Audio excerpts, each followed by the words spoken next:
শরৎচন্দ্র চট্টোপাধ্যায়ের মৃত্যু দিবসে তাকে শতকোটি প্রণাম। শরৎচন্দ্র ছিলেন একজন খুব বড় মাপের সাহিত্যিক।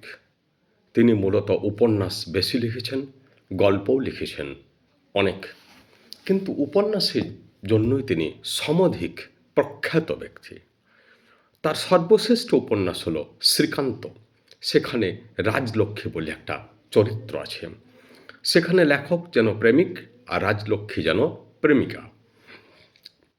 এই যে রাজলক্ষ্মী আসলে প্রথমে বাইজি ছিলেন, দেহ ব্যবসা করতেন, বাস্তব ছিলেন, কিন্তু পরবর্তীকালে তিনি ওই লাইন থেকে সরে এলেন এবং লেখক যেখানে বক্তা হিসাবে আমাদের কাছে উপস্থাপন করছেন নিজেকে, সেখানে তিনি রাজলক্ষ্মীর প্রেমিক হিসাবে নিজেকে প্রমাণ করছেন। কিন্তু তাদের মধ্যে কোনো বিবাহ হয়নি, তাদের মধ্যে কোনো সন্তান সন্ততিও হয়নি।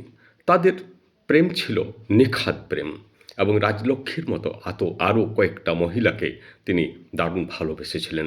তিনি ছিলেন মহিলা প্রেমিক বঙ্কিমচন্দ্রের। রোহিণী চরিত্রকে বঙ্কিমচন্দ্র যে শেষ পর্যন্ত মৃত্যুদণ্ড দিয়েছিলেন, শরৎচন্দ্র তাকে সমালোচনা করেছেন, কারণ তার মতে মহিলারা ব্যভিচারী হয় নানান কারণে।